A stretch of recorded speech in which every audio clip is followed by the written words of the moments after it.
Hello students, today in this video we will study about five kingdom classification. This is the chapter 2nd of NCERT class 11th biology book. So let's start. Five kingdom classification जब आया उससे पहले to kingdom classification आ चुका था. Classification का मतलब है classifying the living organisms on the basis of their various characteristics. Classification का मतलब है कि इस धरती पर रहने वाले जितने भी ऑर्गेनिजम्स हैं, चाहे वो प्लांट्स हैं या चाहे वो एनिमल्स हैं, उनको अपनी सहूलियत के लिए क्लासिफाई करना, अलग अलग हिस्सों में डिवाइड करना, ताकि हम उनको अच्छे से जान सकें, उनको अच्छे से पहचान सकें. तो ये जो काम है बहुत पहले से ही साइंटिस्ट जो थे, बायोलॉजिस्ट जो थे, उन्होंने शुरू कर दिया था. तो सबसे पहले जो साइंटिस्ट जिन्होंने ये क्लासिफिकेशन शुरू किया था, जिन्होंने टू किंगडम क्लासिफिकेशन दिया था, मतलब उन्होंने इस धरती पर रहने वाले जितने भी प्लांट्स और एनिमल्स हैं उनको मोटे मोटे तौर पर दो किंगडम्स में डिवाइड कर दिया था, दो पार्ट्स में डिवाइड कर दिया था. वो साइंटिस्ट थे लिनियस. जैसे आप ये कर्सर देख सकते हैं, Linnaeus. The older system of classification as introduced by Linnaeus recognise two groups of organisms. Linnaeus ने दो ग्रुप्स बहुत ही सिंपल और सरल तरीके से इस किंगडम जो है टू किंगडम क्लासिफिकेशन दिया. उन्होंने बोला कि जितने भी प्लांट्स और एनिमल्स हैं वो प्लांट्स और एनिमल्स में ही डिवाइड कर लें तो वो ज़्यादा अच्छा रहेगा. The kingdom Plantae include all the organisms which were fixed in place. तो उन्होंने प्लांटिया में प्लांट्स रखे और प्लांट्स की पहचान उन्होंने बताई कि प्लांट्स वो होंगे जो that were fixed in place, जो कि एक जगह पर फिक्स रहते होंगे. हैड स्प्रेड आउट अपीयरेंस, जो बहुत उनकी जो अपीयरेंस है बहुत स्प्रेड होगी, मतलब वो काफ़ी फैले हुए होंगे, जैसे जो ब्रांचेस हैं ट्रीज़ की वो बहुत फैली हुई होती हैं. प्रिपेयर देयर ओन फूड, ये जो प्लांट्स कैटेगरी में जो भी ऑर्गेनिज्म होंगे, जो भी प्लांट्स होंगे, वो अपना फूड खुद बनाते होंगे with the help of sunlight by the process of photosynthesis. And had a cellulose cell wall. और सबसे बड़ी बात कि इनके जो सेल्स होंगे, इनके सेल्स के चारों तरफ एक बहुत ही सख्त मेम्ब्रेन होगी जिसको हम सेल वॉल कहते हैं, और सेल वॉल सेलुलोज की बनी होती है. इट इंक्लूडेड, लीनियस ने प्लांटिया किंगडम में green plants, mosses, fungi, lichen और बैक्टीरिया जो थे वो रख दिए. और उन्होंने दूसरा किंगडम दिया था, किंगडम एनिमेलिया, जिसमें उन्होंने वो ऑर्गेनिज्म रखे विच कुड मूव अबाउट, जो कि मूव कर सकते थे. हैड अ कॉम्पैक्ट बॉडी, जो कि प्लांट्स की तरह फैले हुए नहीं थे, इतनी ब्रांचेस नहीं थी. हैड अ हेट्रोट्रॉफिक न्यूट्रिशन, और वो हेट्रोट्रॉफिक न्यूट्रिशन करते थे, मतलब वो अपना खाना खुद नहीं बनाते थे. दे ऐसे ऑर्गेनिज्म जो कि फोटोसिंथेसिस नहीं कर पाते या अपना खाना खुद नहीं बना पाते, दूसरे प्लांट्स और एनिमल्स को खाते हैं, उनको हम कहते हैं heterotrophic nutrition. And lack rigid cell wall, और उनमें जो सेल वॉल है, उनकी बॉडी में जितने भी सेल हैं उनमें से हर एक सेल में हर एक सेल में सेल वॉल ना होना, जो पहचान थी वो किंगडम एनिमेलिया की होती थी. तो उन्होंने जो साइंटिस्ट लीनियस थे, he classified the whole living organism of this earth into two kingdom, that is kingdom Plantae and kingdom Animalia. Now it included all the Animalia में सारे के सारे, it included all multicellular and unicellular organism called protozoa. उन्होंने Animalia में multicellular organism, मतलब कि एक से ज़्यादा सेल से बने हुए ऑर्गेनिज्म, और यूनिसेलुलर ऑर्गेनिज्म मतलब सिंगल सेल से बने हुए ऑर्गेनिज्म, जिनको हम प्रोटोजोआ कहते हैं, वो भी एनिमल्स में इंक्लूड कर दिए थे. अब ये टू किंगडम क्लासिफिकेशन के बाद बहुत ज़्यादा जो है डिस्कशन शुरू हो गई. उस वक्त के जितने भी बायोलॉजिस्ट थे, जितने भी साइंटिस्ट थे, और उनको इस टू किंगडम क्लासिफिकेशन में बहुत सारे ड्रॉबैक्स नज़र आए, बहुत सारी कमियां नज़र आई, जिसकी वजह से जो उनकी जो सोच थी उसमें डिस्प्यूट्स जो थे होने शुरू हो गए. और उन्होंने क्या क्या कमियां देखी टू किंगडम क्लासिफिकेशन में, अब हम देखेंगे. तो the placement of the following groups of organisms was cause of some of the major dispute. अब जिस तरीके से ऑर्गेनिज्म रखे गए थे जल्दबाजी में, प्लांट्स कर दिया, एनिमल्स कर दिया, तो उस वजह से बहुत सारी चीज़ें जो थी वो अनदेखी रह गई थी. तो साइंटिस्ट ने एक एक करके वो चीज़ों को जो है डिस्कशन में लाया। तो सबसे पहला जो पॉइंट डिस्प्यूट का था, जो एक चर्चा का विषय बना, वो था many single celled animals like Euglena है features of both plant and animal. यहाँ पे ये बताया गया, साइंटिस्ट ने ये बोला कि यूग्लिना नाम का जो एक एनिमल है उसमें प्लांट और एनिमल दोनों तरह के कैरेक्टरिस्टिक्स होते हैं। पहला कैरेक्टरिस्टिक्स जो प्लांट वाला कैरेक्टरिस्टिक यूग्लिना में होता है कि it can prepare its own food like an animal in the absence of light. Euglena जो है उसमें एनिमल जैसा जो कैरेक्टरिस्टिक था वो ये था कि वो लाइट की एब्सेंस में अपना खाना खुद बना सकता था। How ever it contain chlorophyll. अगर हम प्लांट हैबिट की बात करें तो प्लांट वाली हैबिट इसमें ये थी कि उस यूग्लिना में क्लोरोफिल भी था, और अगर वो लाइट की प्रेजेंस में आ जाता था तो वो प्लांट की तरह इट कैन प्रिपेयर फूड। तो इस ऑर्गेनिज़म को लेके काफ़ी ज़्यादा जो है वो डिस्कशन चली कि ये ऑर्गेनिज़म प्लांट कंसिडर किया जाए या एनिमल कंसिडर किया जाए। Second point, some unicellular organisms like slime moulds lack a cell wall in the vegetative state but develop one during the reproductive state. दूसरा जो डिस्कशन का जो पॉइंट बना वो ये था स्लाइम मोल्ड नाम की यूनिसेलुलर ऑर्गेनिज़म, जिसमें ये देखा गया था कि वेजिटेटिव स्टेट में तो उनकी बॉडी में सेल वॉल नहीं होती थी, लेकिन जब वो रिप्रोडक्टिव स्टेज में आते थे, रिप्रोडक्टिव स्टेज मतलब कि जब वो रिप्रोड्यूस करने लग जाते थे, अपने ऑफस्प्रिंग्स बनाने लग जाते थे, तब उनमें जो सेल वॉल थी वो डेवलप हो जाती थी। तो ये भी एक डिस्प्यूट का कारण था कि ये नहीं पता लग रहा था कि स्लाइम मोल्ड्स को किस कैटेगरी में रखा जाएगा। Third, fungi grow on dead organic matter and live by decomposing and absorbing organic matter. Fungi नाम का जो ऑर्गेनिज़म था वो डेड ऑर्गेनिक मैटर को फीड करता है, ये हमें आज भी मालूम है, ये फैक्ट है। एंड लिव बाय डिकम्पोजिंग, और वो जो है डिकम्पोज करके जो है जो डेड डिकेइंग ऑर्गेनिज़म है उसको तोड़कर, उसको डिकम्पोज करके और उसके जो ऑर्गेनिक मैटर है उसको एब्जॉर्ब करके अपना न्यूट्रिशन करता है, रादर देन फोटोसिंथेसिस। और वो फोटोसिंथेसिस नहीं करता, तो फिर दे लैक क्लोरोफिल, और ये क्लोरोफिल भी नहीं है इसमें। तो फंजाई को प्लांट में क्यों रखा गया? लीनियस, अकॉर्डिंग टू लीनियस का जो अकॉर्डिंग टू लीनियस की क्लासिफिकेशन जो फंजाई है वो प्लांट किंगडम में रखा गया था। तो साइंटिस्ट ने ये पूछा कि फंजाई को प्लांट किंगडम में क्यों रखा गया, जबकि वो तो फोटोसिंथेसिस करता ही नहीं है। Fourth, lichen grow on rock और on bark of tree and can mistaken as non-living objects. They consist of symbiotic association of fungus and alga. सबसे पहले लाइकन्स क्या होते हैं? लाइकन्स एक ऐसी एसोसिएशन है जिसमें फंगस और एल्गा दोनों मिलकर रहते हैं और दोनों एक दूसरे को एडवांटेज पहुंचाते हैं, दोनों एक दूसरे के साथ सिम्बायोटिक एसोसिएशन में रहते हैं। जो फंगस है वो वाटर सब प्रोवाइड करता है एल्गा को, और जो एल्गा है वो फूड सप्लाई करता है फंगस को। तो लाइकन्स जो है, इसमें कहा गया लाइकन्स जो है वो पत्थरों के ऊपर भी उग जाते हैं और बार्क ऑफ ट्री की जो छाल है उसके ऊपर भी उग जाते हैं। तो इनको कई बार नॉन लिविंग ऑब्जेक्ट्स भी समझा जा सकता है। तो इसको आपने किस कैटेगरी में रखा? ये लीनियस से पूछा गया। नेक्स्ट जो पॉइंट उठाया गया वो था बैक्टीरिया के बारे में। Bacteria could not be classified as plant and animal. Bacteria को ना तो प्लांट कंसिडर किया जाता था ना animal. They were first obtained. Bacteria को तो इसके स्टेटस में भी बहुत ज़्यादा कन्फ्यूजन पाई गई थी साइंटिस्ट में। तो बैक्टीरिया था वो सबसे पहले किसने डिस्कवर किया था? Bacteria were first obtain by Dutch physician Antonie van Leeuwenhoek. Antonie van Leeuwenhoek ने 1675 में एक टीथ स्क्रैपिंग को माइक्रोस्कोप के अंदर जब देखा तो उन्होंने टाइनी माइक्रो ऑर्गेनिजम्स देखे और उनको बैक्टीरिया नाम दिया। Main disadvantage of two kingdom classification, very important. Two kingdom classification की सबसे बड़ी दो कमियां क्या थी? वो सबसे पहले थी prokaryotes organism without true nucleus and eukaryotes organism with true nucleus have been put together। इसमें दो टर्म्स आई हैं, प्रोकैरियोट्स एंड यूकैरियोट्स। सबसे पहले हम इन दोनों टर्म्स का मतलब समझेंगे। प्रोकैरियोट और यूकैरियोट का मतलब क्या होता है? प्रोकैरियोट का मतलब होता है प्रिमिटिव सेल, ऐसे सेल जो कि जब इस धरती के ऊपर जीवन शुरू हुआ था तब जो सेल जो थे इस धरती के ऊपर आए थे वो काफ़ी अंडर डेवलप्ड थे, काफ़ी पुराने टाइप के थे, तो उसको हम कहते हैं प्रोकैरियोट्स।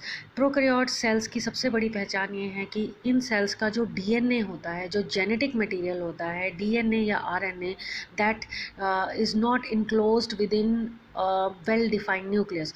इनका जो डीएनए है वो न्यूक्लियस से सराउंडेड नहीं होता, इट मीन्स इसमें न्यूक्लियस प्रेजेंट नहीं होता, और इनका जो डीएनए है दैट फ्रीली जो है फ्लोट इन साइटोप्लाज्म, वो सेल के साइटोप्लाज्म में जो डीएनए है वो फ्रीली फ्लोट करता रहता है।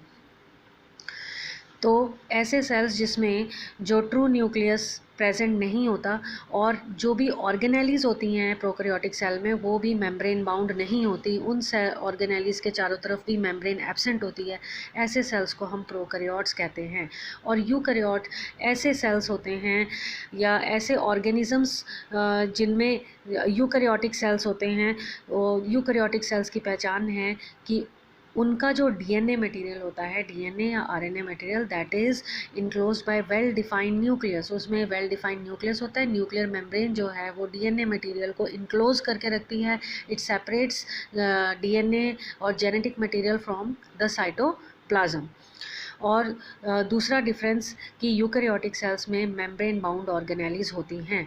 तो जो इस धरती के ऊपर जो सेल्स हैं वो दो तरह के हैं, prokaryotes and eukaryotes. Prokaryote means primitive type के सेल्स जिनका genetic material freely floats in the cytoplasm and no and absence of membrane bound organelles.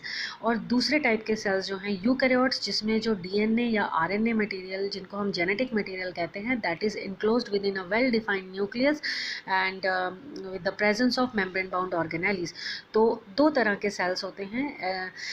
तो जो ऑर्गेनिजम्स प्रोकैरियोटिक सेल से बने होते हैं वो प्रोकैरियोट्स कहलाते हैं, और जो ऑर्गेनिज्म यूकैरियोटिक सेल से बने होते हैं वो यूकैरियोट्स कहलाते हैं। जैसे कि हम लोग human being we are eukaryotes, और अगर हम बैक्टीरिया की बात करें तो वो प्रोकैरियोट्स होंगे, क्योंकि वो प्रिमिटिव ऑर्गेनिजम्स हैं, उनमें प्रोकैरियोटिक सेल पाया जाता है।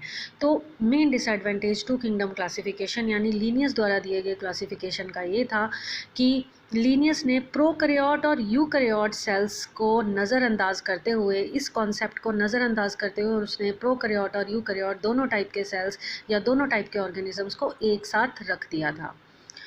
दूसरा, the non photosynthetic fungi and photosynthetic green plants have been clubbed together in one group. Second वाला पॉइंट देखिए, सेकेंड वाले पॉइंट जो लीनियस ने दूसरी गलती की थी वो ये थी कि उन्होंने फोटोसिंथेटिक फंजाई, जो non photosynthetic fungi, I am sorry, non photosynthetic fungi जो है वो नॉन फोटोसिंथेटिक होती है, मतलब उनका न्यूट्रिशन जो है वो हेटरोट्रॉफिक होता है, it can not prepare its own food. Non photosynthetic fungi थी और ग्रीन प्लांट्स जो कि फोटोसिंथेटिक थे, उन दोनों को जो लीनियस था उन्होंने एक साथ रख दिया था, जिसकी वजह से बहुत ज़्यादा कन्फ्यूजन क्रिएट हो गई थी और जिसकी वजह से टू किंगडम क्लासिफिकेशन जो था वो रिजेक्ट कर दिया गया। अब हम बात करेंगे status of bacteria in two kingdom classification. Two kingdom classification में बैक्टीरिया का स्टेटस क्या था, थोड़ा मतलब बैक्टीरिया के बारे में हम थोड़ा और जानकारी प्राप्त करेंगे। ये बेसिक नॉलेज है जो कि बहुत ज़्यादा ज़रूरी है आप लोगों के लिए। तो शुरू करते हैं। Bacteria are the smallest living organism. Bacteria बहुत ही स्मॉलेस्ट लिविंग ऑर्गेनिजम्स होते हैं, इनको हम नेकेड आई से नहीं देख सकते, हम इनको सिर्फ माइक्रोस्कोप की मदद से ही देख सकते हैं।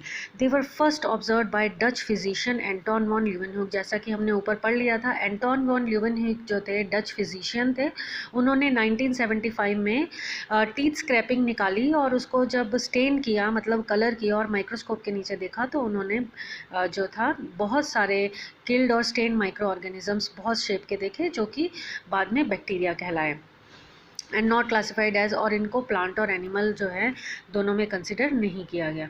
यहाँ पे आप एक डायग्राम देख रहे हैं, ये एक इलेक्ट्रॉन माइक्रोस्कोप का डायग्राम है। This is diagram of bacteria. You can see ये डॉटेड लाइन डॉट्स देख रहे हैं, ये इसको हम कहते हैं कैप्सूल। कई जो बैक्टीरिया होते हैं वो अपने चारों तरफ एक स्लाइम लेयर बना के रखते हैं, चिपचिपी सी लेयर बना के रखते हैं, जिसको हम कैप्सूल भी कहते हैं। और जो कैप्सूल होता है वो जो अनफेवरेबल कंडीशंस होती हैं उससे लड़ने के लिए बैक्टीरिया को या ज़िंदा रखने के लिए उसको काम में आता है। उसके बाद आ गई कैप्सूल के बाद है सेल वॉल। सेल वॉल जो है एक ऐसी मेम्ब्रेन है जो प्लांट सेल में पाई जाती है, एनिमल सेल में नहीं पाई जाती। ये जो सेल वॉल है ये किसी भी सेल को बर्स्ट होने से बचाती है। प्लांट सेल में इसका बहुत बड़ा रोल है, और हमारे जो एनिमल सेल्स हैं, जैसे हम ह्यूमन बींग्स हैं, हमारे सेल्स में सेल वॉल प्रेजेंट नहीं होती है। तो बैक्टीरिया के केस में भी भी सेल वॉल प्रेजेंट होती है, कई केसेस में सेल वॉल प्रेजेंट होती है और कई में नहीं भी होती है। तो यहाँ पे जो डायग्राम दिया है इसमें सेल वॉल प्रेजेंट है। सेल वॉल के अंदर एक और मेम्ब्रेन होती है जिसको हम कहते हैं plasma membrane. Plasma membrane cell wall के मुकाबले काफ़ी डेलिकेट होती है, काफ़ी सॉफ्ट होती है और सेल वॉल जो है रिजिड होती है, एक प्रोटेक्शन प्रोवाइड करती है सेल वॉल, जिसकी वजह से वो रिजिड होती है, सख्त होती है। तो सेल वॉल के अंदर है प्लाज्मा मेम्ब्रेन। अगर हम एनिमल्स की बात करें तो जैसे अगर हम अपनी ही बात करें तो हमारी बॉडी से अगर हम कोई भी सेल लेंगे तो उसमें जो पहली मेम्ब्रेन आएगी वो प्लाज्मा मेम्ब्रेन ही आएगी। तो होप आप लोगों को समझ आ रहा होगा। प्लाज्मा मेम्ब्रेन के बाद यहाँ पे आपको एक स्ट्रक्चर दिया हुआ है पिल्लाई और फिम्ब्रे। बैक्टीरिया में एक दूसरे के साथ अटैच होने के लिए या कोई सेक्सुअल रिप्रोडक्शन करने के लिए कुछ स्ट्रक्चर्स जो हैं वो डेवलप हो जाते हैं जिसको हम कहते हैं पिल्लाई। जब ये सेक्सुअल रिप्रोडक्शन में काम आते हैं तो इनको हम सेक्स पिल्लाई भी कहते हैं, पिल्लाई और फिम्ब्रे बोला जाता है। नेक्स्ट आप देख रहे हैं यहाँ पे circular DNA means this is it's genetic material, ये बैक्टीरिया का जेनेटिक मटेरियल है। और आप यहाँ पे देखिए, यहाँ पे आपको कहीं पे भी न्यूक्लियर मेम्ब्रेन नाम का कोई लेबलिंग नहीं नज़र आ रही, ना ही कोई इसके चारों तरफ, इस डीएनए के चारों तरफ कोई सर्कुलर मेम्ब्रेन नज़र आ रही है। तो इट मीन्स कि ये जो सर्कुलर डीएनए जो इसका genetic material that is freely floating in the cytoplasm of this bacteria, it means this is prokaryotic cell. तो इससे पता लग रहा है कि ये प्रोकैरियोटिक सेल है। उसके बाद आप देखिए जो बैक्टीरिया है वो मूव भी करते हैं। तो कई बैक्टीरिया जो है वो मूव करने के लिए कुछ स्पेशल स्ट्रक्चर्स का इस्तेमाल करते हैं। यहाँ पे फ्लैजिला जो है ये स्ट्रक्चर आपको दिया है जो कि इस बैक्टीरिया को मूव करने के लिए हेल्प करेगा। कई बैक्टीरिया में फ्लैजिला होता है और कई में नहीं भी होता है। उसके बाद यहाँ पर देखिए, यहाँ पे राइबोसोम्स जो हैं ऐसी ऑर्गेनेलीज हैं जो प्रोटीन जो है वो सिंथेसाइज करने के लिए हेल्प करती हैं। तो राइबोसोम्स यहाँ पे दिया, फूड ग्रेन्यूल्स दिए हुए हैं यहाँ पे। साइटोप्लाज्म तो हर एक सेल में कॉमन होता ही है। साइटोप्लाज्म एक लिविंग मटीरियल है। साइटोप्लाज्म एक लिक्विड होता है जो हर एक सेल में प्रेजेंट होता है। उसको ज़िंदा रखने के लिए सारे मेटाबॉलिक रिएक्शंस करने के लिए साइटोप्लाज्म बहुत ज़्यादा ज़रूरी होता है। उसके बाद ये एक स्ट्रक्चर है मीसोजोम, जो अंदर की तरफ जो है काफ़ी कॉइल स्ट्रक्चर है, बैक्टीरिया में बहुत कॉमन होता है। तो मीसोजोम के अंदर जो रेस्पिरेटरी एंजाइम्स होते हैं जिसकी वजह से ये रेस्पिरेशन करता है। तो this is the structure of bacteria. I hope आपको समझ आ रहा होगा। This is structure of bacterium. Now we will talk about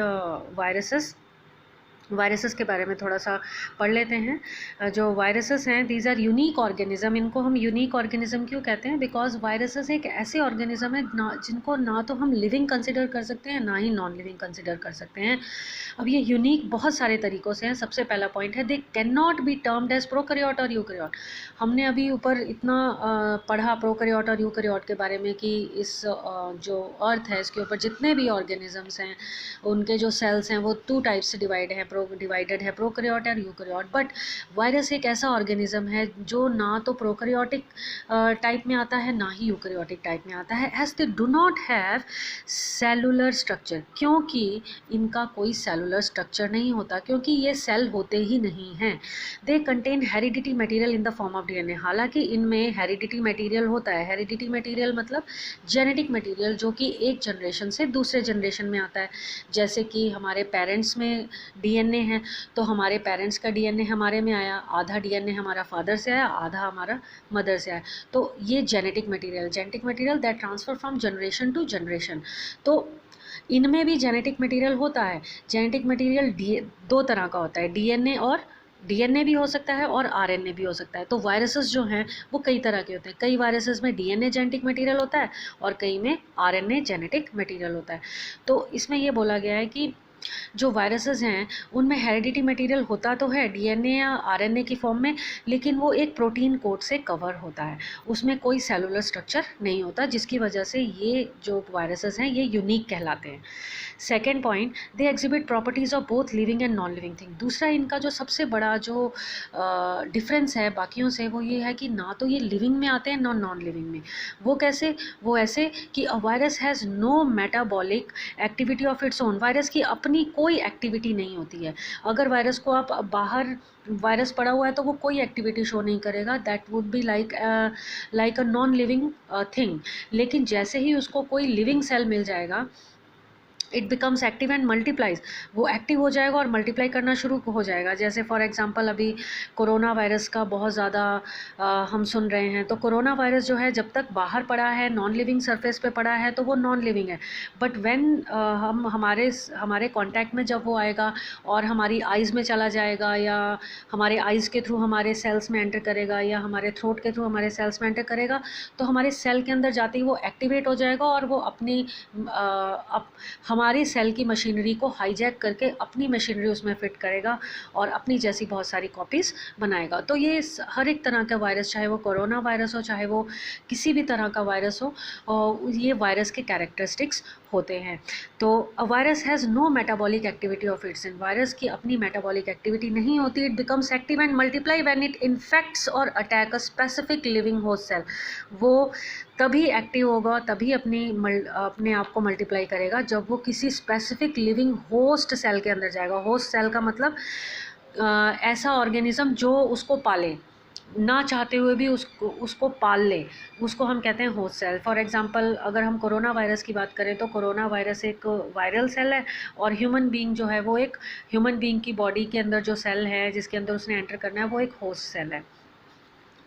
तो वो तभी अटैक करेगा वायरस जब उसको लिविंग होस्ट सेल मिलेगा, डेड होस्ट सेल नहीं, लिविंग होस्ट सेल मिलेगा। When removed from a cell, जब उसको सेल से निकाल दिया जाए और उसको निकाल दिया जाएगा, तो वो नॉन लिविंग हो जाएगा और उस नॉन लिविंग वायरस को हम in the form of crystals किसी भी बॉटल में स्टोर करके रख सकते हैं। कई सालों तक हम उसको क्रिस्टलाइन फॉर्म में स्टोर करके रख सकते हैं, बशर्ते कि उसको कोई लिविंग सेल नहीं मिलना चाहिए जिसको वो इन्फेक्ट कर सके। A virus can survive as a parasite only inside a living cell, virus जो है वो एक लिविंग सेल में एक पैरासाइट की फॉर्म में ही सर्वाइव कर सकता है। पैरासाइट क्या होता है? पैरासाइट एक ऐसा ऑर्गेनिज्म होता है जो किसी और के बॉडी के अंदर ज़बरदस्ती रह ले और वो खुद को तो फ़ायदा हो और जो होस्ट सेल है उसको नुकसान हो। तो वायरस जो है वो एक पैरासाइट की फॉर्म में किसी भी लिविंग सेल के अंदर रहता है। Next is third point, viruses are considered to be smallest living organism, viruses जो हैं उनको सबसे छोटा लिविंग ऑर्गेनिज्म माना जाता है, बहुत ही माइन्यूट होते हैं। अब आप ये देखिए कि जो बैक्टीरिया है, बैक्टीरिया इतना माइन्यूट है कि we can only see bacteria through microscope, but bacteria से भी छोटे वायरसेस होते हैं। तो आप इस बात का अंदाज़ा लगा सकते हैं कि बैक्टीरिया को हम माइक्रोस्कोप से देख सकते हैं, तो ये वायरस जो है वो बैक्टीरिया से कितना छोटा होगा।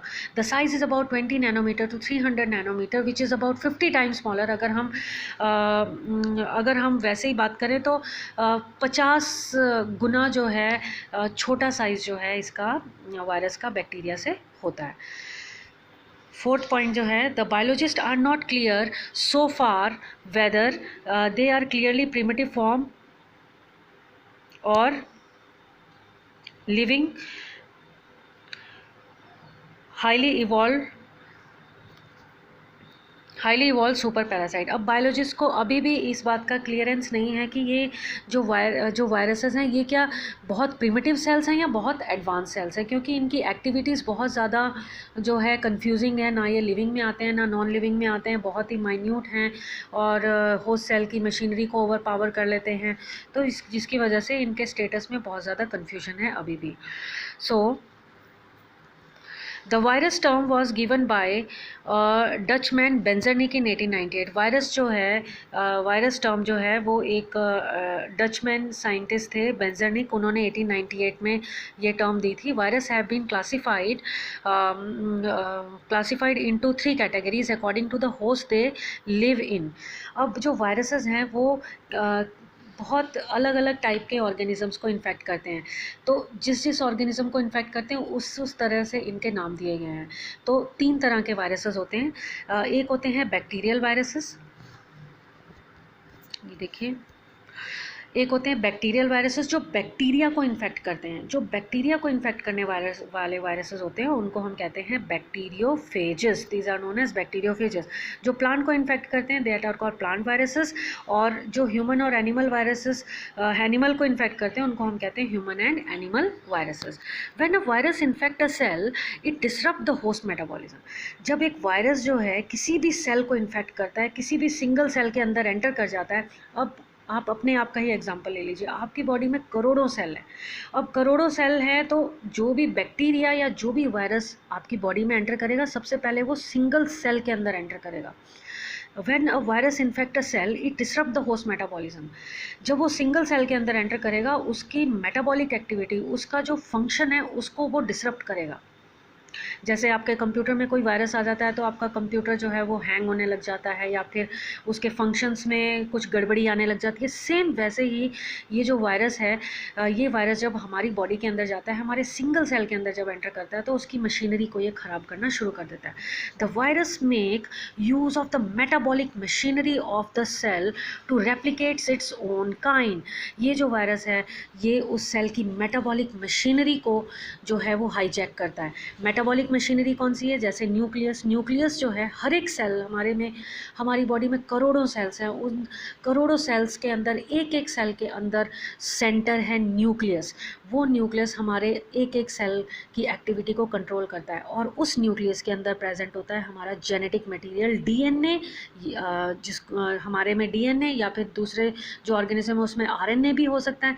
तो ये जो वायरस है मेटाबॉलिक मशीनरी के ऊपर अटैक करता है और उसके डीएनए को हटाकर अपना डीएनए जो है वो रेप्लिकेट करता है और अपनी ही कॉपीज़, वायरस अपनी ही कॉपीज़ बनाता है। अपने जैसे वायरसेस जो हैं वो एक सेल के अंदर इतने ज़्यादा बना देता है।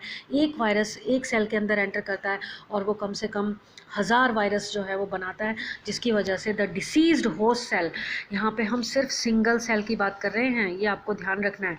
The diseased host cell